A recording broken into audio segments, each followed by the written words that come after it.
11장 돌파에 들어가시는 하나님.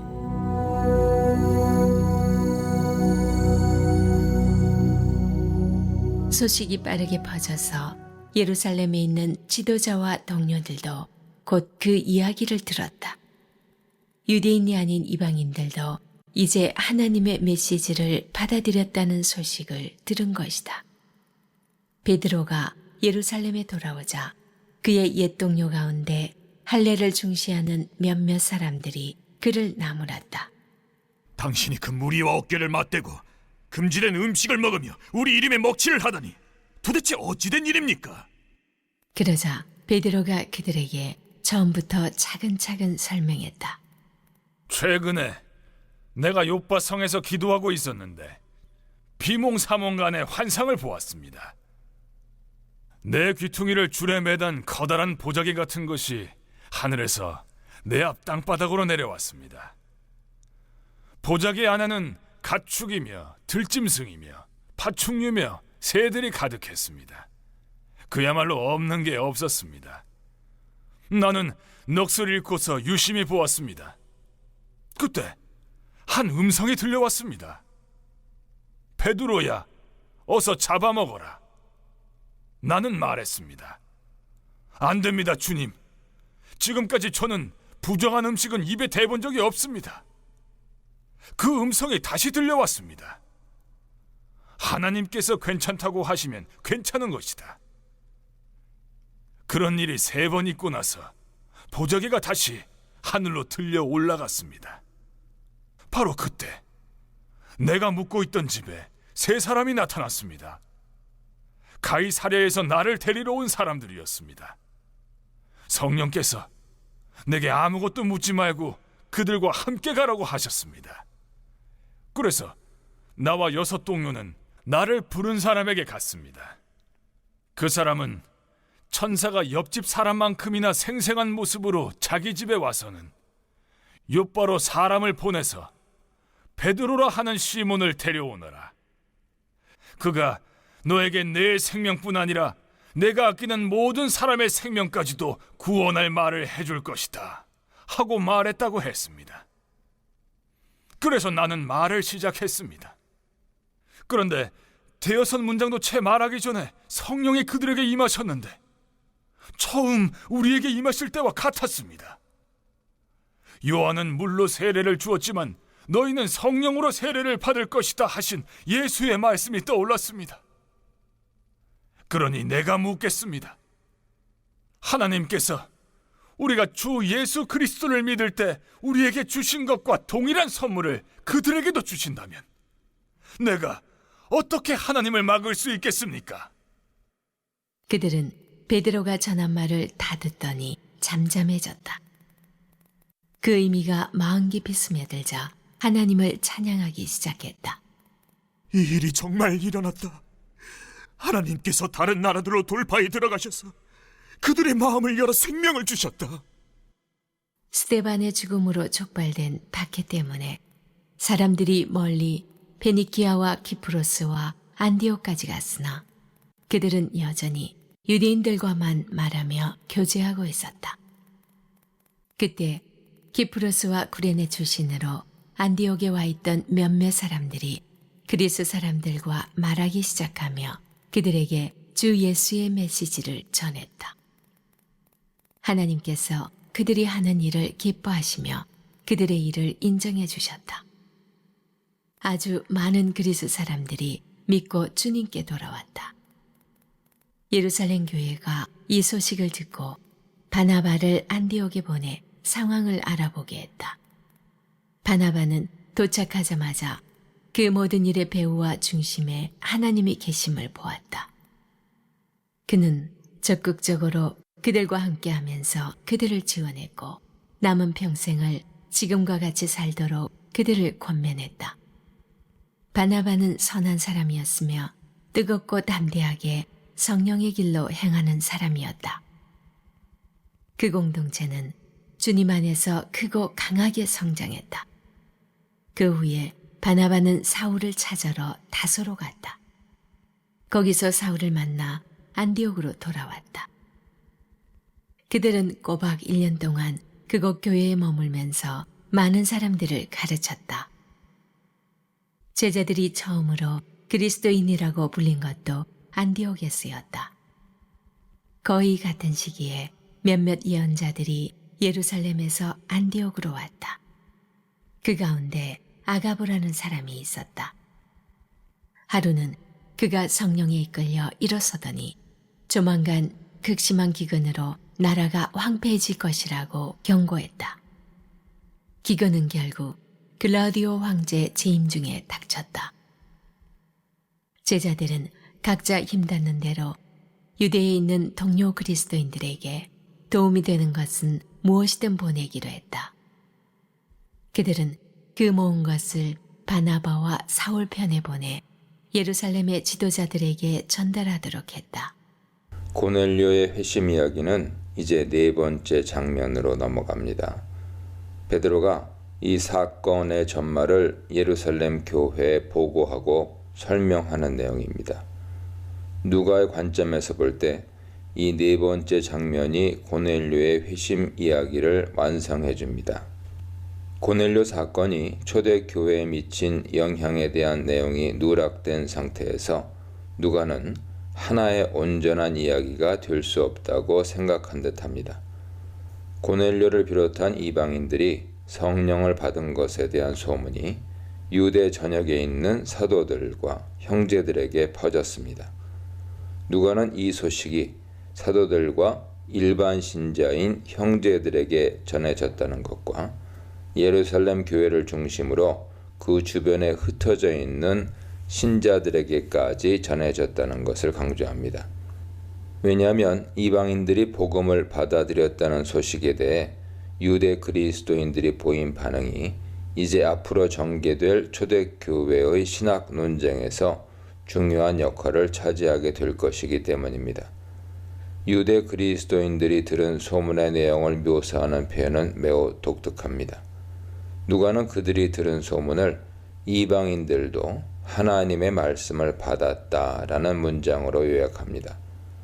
누가는 바로 앞단락에서 성령이 말씀 듣는 모든 자들에게 내려오셨다. 이방인들에게 성령 부어주심으로 말미암아 놀랐다. 이 사람들이 우리와 같이 성령을 받았다 등등으로 다양하게 이방인들에게 나타난 성령을 묘사한 바 있습니다.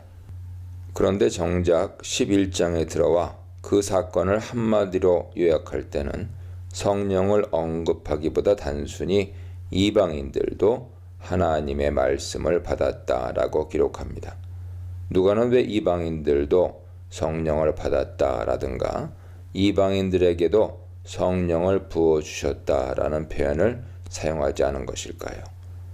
이것이 누가가 선택한 표현이라면 우리는 여기서 누가의 어떤 의도를 엿볼 수 있을까요? 우리는 누가의 언어 선택을 통해 고넬료 회심 사건의 외형적인 모습에 집중하기보다는 이 사건의 본질에 초점을 맞추고 있는 누가의 의도를 어렴풋이 짐작해 볼 수 있습니다. 누가는 여기서 좀 더 자극적이며 선정적인 표현을 선택할 수도 있었습니다.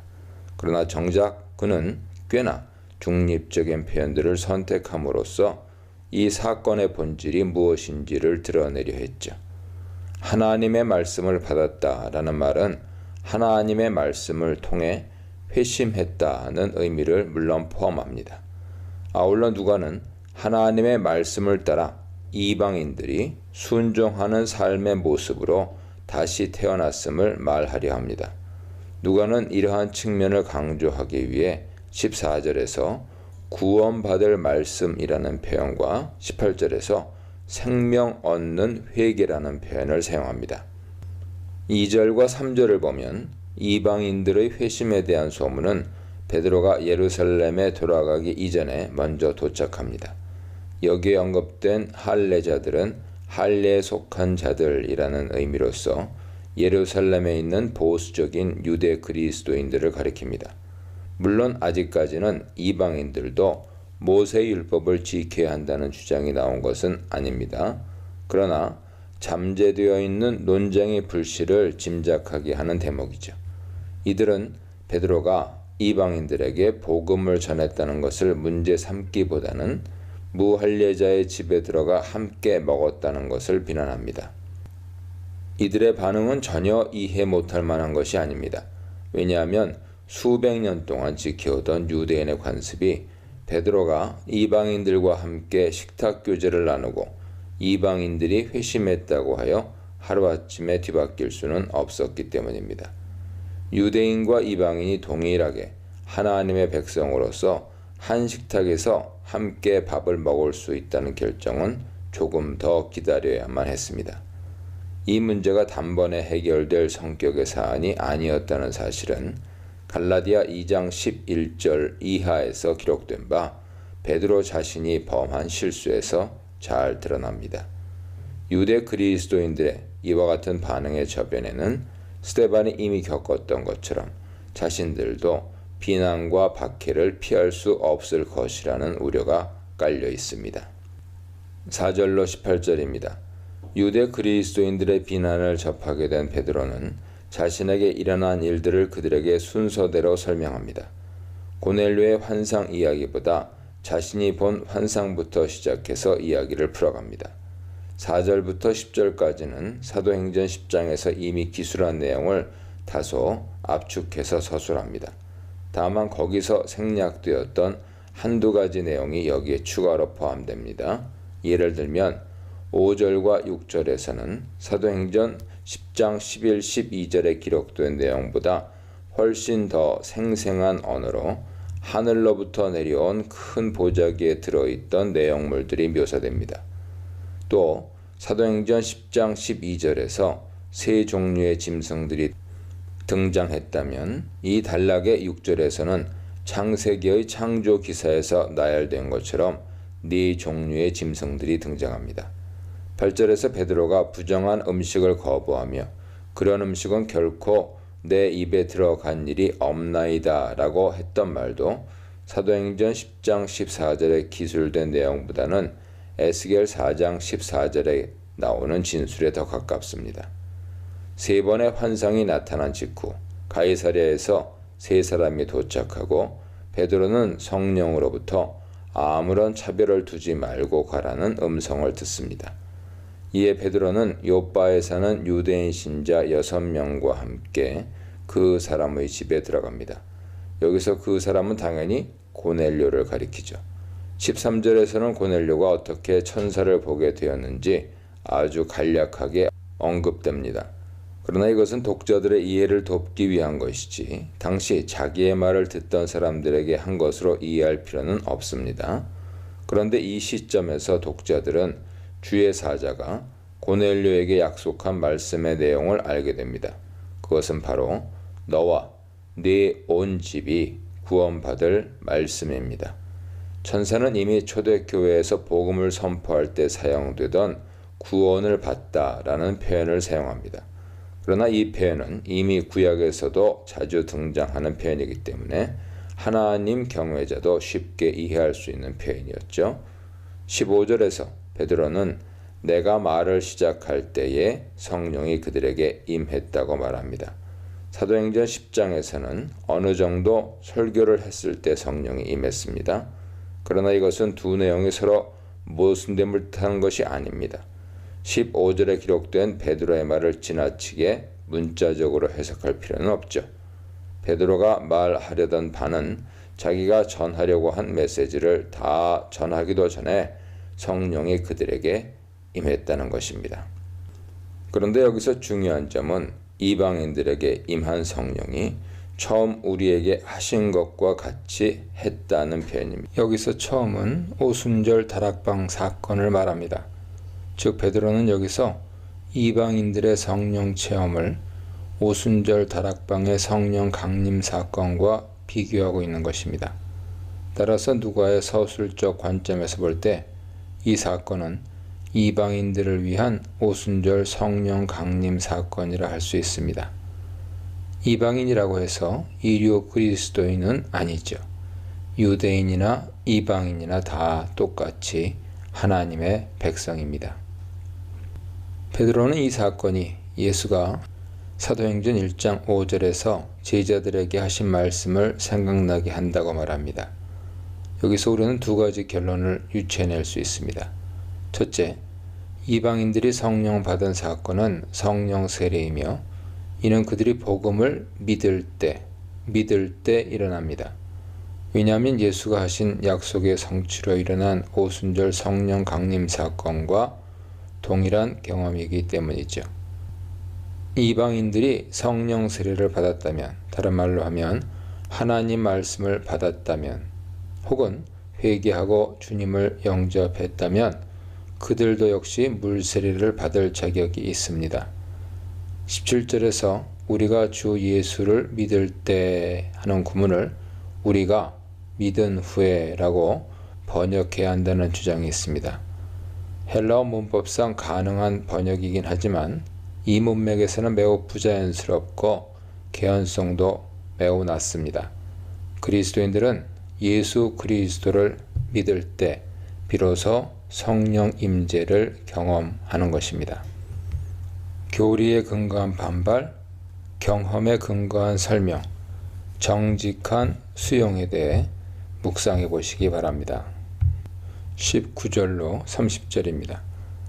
안디옥에 그리스도인 공동체가 세워지게 된 것은 상당히 의미 있는 사건이죠. 초대교회 영향력이 지리적으로 확장되어 나갈 뿐만 아니라 이방인 선교에 있어서도 초대교회는 상당히 중요한 역할을 담당하게 됩니다. 이방인 그리스도인들은 신자가 되기 위해 할례를 받거나 율법을 지키지 않았으며 교회 내에서도 수적인 면에서 상당한 비중을 차지했던 것으로 보입니다. 그러나 유대주의와 관련한 율법 문제는 예루살렘 교회에서 온 할례에 속한 자들이 도착하기 전까지는 아직 문제가 되지 않았던 것으로 보입니다. 흩어진 자들은 먼저 베니게에서 복음을 전했고 일부는 배를 타고 구브로로 건너가 복음을 전했습니다. 구브로는 오늘날의 키프로스로 바나바의 고향이죠. 구브로는 또한 나중에 바나바와 바울이 1차 선교 여행을 떠날 때 가장 먼저 전도한 곳이기도 합니다. 적어도 주전 2세기부터는 유대인들이 많이 모여 살았던 것으로 알려져 있습니다. 또한 이들 중에는 수리아의 수도인 안디옥에까지 이르러 복음을 전하는 자들도 있었죠. 안디옥은 로마와 북아프리카, 알렉산드리아 다음으로 인구가 많은 약 50만의 대도시였으며 당시 그곳에는 많은 유대인들이 거주하고 있었습니다. 셀레우코스 왕 셀레우코스 1세가 아버지 안티오쿠스 왕을 기념해 세운 도시 중 하나죠. 당시 여기 외에도 안디옥이라는 이름을 가진 도시가 16개 있었고요. 비시디아에도 안디옥이 있었습니다. 그런데 흩어진 자들이 안디옥에 이르러서는 헬라인에게도 복음을 전합니다. 이 부분에서 헬라어 사본들 사이에 다른 문장들이 존재합니다. 헬라인을 의미하는 헬레나스를 지지하는 사본이 있는가 하면 디아스포라 유대인을 의미하는 헬레니스타스, 사도행전 6장 1절과 9장 29절에 사용된 단어인데요. 이것을 지지하는 사본이 있습니다. 이 서로 다른 두 이문이 사본들 사이에서 거의 균등하게 둘로 나뉩니다. 그러나 이 단락의 문맥상으로는 헬레니스타스일 가능성은 적습니다. 왜냐하면 이곳에 살고 있던 유대인들은 대부분 디아스포라 유대인, 헬라파 유대인이었는데 19절은 이미 그들에게 복음을 전했다고 말하고 있기 때문이죠. 유대인에게만 말씀을 전하는데 이렇게 되어 있죠. 따라서 여기서 헬라인은 이방인들을 가리키는 헬레나스일 가능성이 높습니다. 그런데 과연 어떻게 이런 일이 일어날 수 있었을까요? 아마도 안디옥과 같이 다민족이 섞여 사는 디아스포라 지역에서는 이방인들이 유대주의 회당을 통해서 유대인들과 더 많은 접촉을 하고 있었기 때문에 자연스럽게 복음이 전해진 듯합니다. 누가는 안디옥에서 일어난 사건이 앞단락에서 소개된 고넬료의 회심 사건으로부터 영향을 받았다는 뉘앙스를 전혀 남기지 않습니다.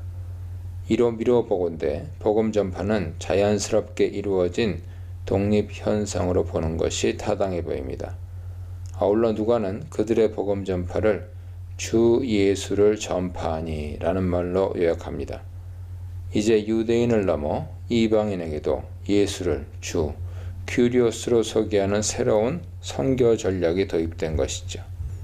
이는 초대교회에서도 선교 대상에 따라 복음의 강조점을 달리했다는 의미를 담고 있습니다. 주의 손이 그들과 함께 하심에 라는 말은 이방인들에게 복음이 전해지는 과정에서도 하나님의 인도하심이 있었다는 것을 강조합니다. 다시 말해 전하는 자의 뛰어난 말솜씨보다는 그들과 함께 하신 주의 손이 그들의 선교 활동 배후에 있었음을 보여줍니다. 안디옥 교회의 소문이 예루살렘 교회까지 전해졌습니다. 이에 예루살렘 교회는 바나바를 그곳으로 파견합니다. 바나바를 선택해 안디옥으로 보낸 이유는 그곳에서 일어나고 있는 일들에 대한 의구심 혹은 거부감 때문이 아닌 듯합니다. 오히려 예루살렘 교회 지도자들은 유대주의 전통을 중시하는 소위 보수 성향의 유대 그리스도인들의 지나친 우려를 진정시키기 위해 바나바를 파견한 듯합니다. 바나바라는 인물을 선택했다는 사실 자체가 이런 추측을 합리적인 것으로 보이게 하죠. 바나바는 비록 디아스포라 출신 유대인이었지만 그동안 예루살렘 교회 신자들로부터 두터운 신뢰를 받아온 인물입니다.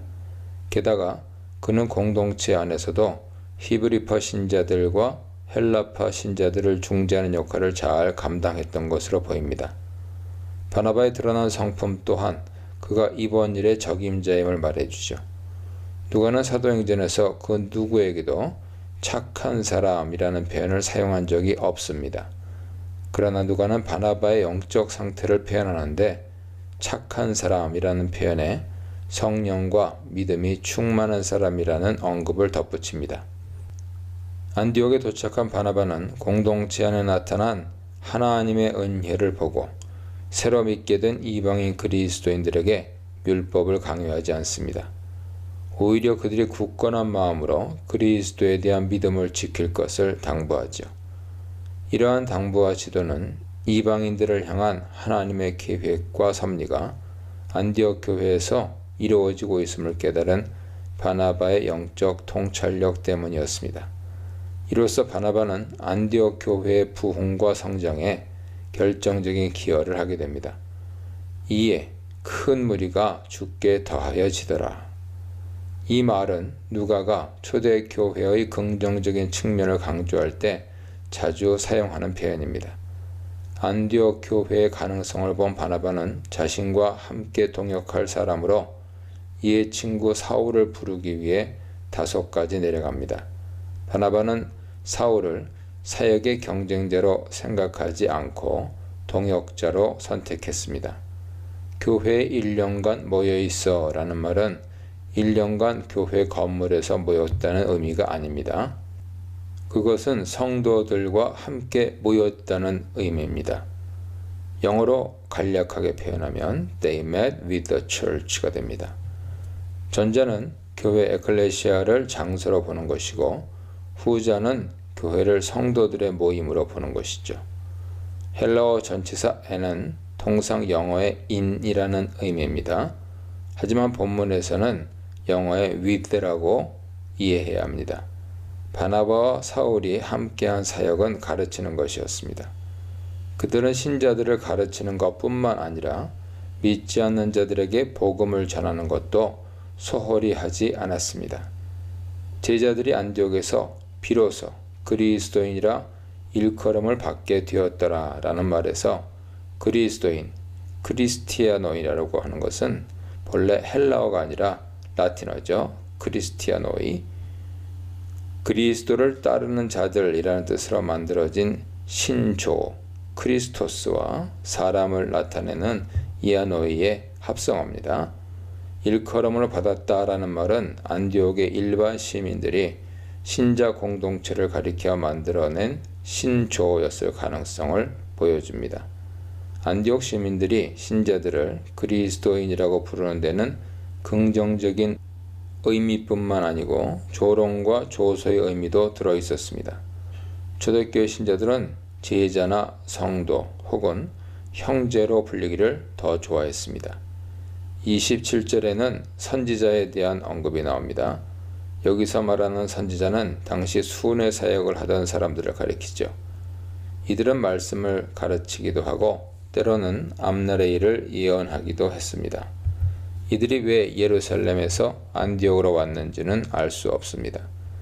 그러나 누가는 그중 한 사람인 아가보가 천하 온 로마 제국에 걸쳐 큰 흉년이 될 것을 예언했는데 그 예언이 글라우디오 황제 때 성취되었다고 기록합니다.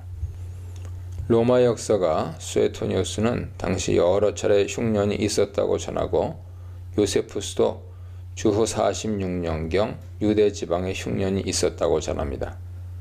누가의 관심사는 단순히 아가버 예언이 성취되었다는 점에 있지 않습니다. 안디옥 교회가 보인 성숙한 신앙과 형제들을 향한 사랑의 모습을 부각시키는데 누가의 관심이 있습니다. 그들이 유대에 사는 형제들에게 구제 헌금을 보내기로 결정했고 그 결정을 실제적으로 행동에 옮겼기 때문입니다. 안디옥 교회의 성숙한 신앙 모습은 이전에 예루살렘 교회가 각 사람의 필요에 따라 물건을 나누었던 모습과 맥을 같이 합니다. 안디옥 교회가 보인 이러한 모습은 오늘날의 교회가 쫓아야 할 모본이죠. 흩어진 증인, 확산되는 복음, 성장하는 교회, 파송되는 지도자, 성숙한 동역, 열매 맺는 교회에 대해 묵상해 보시기 바랍니다.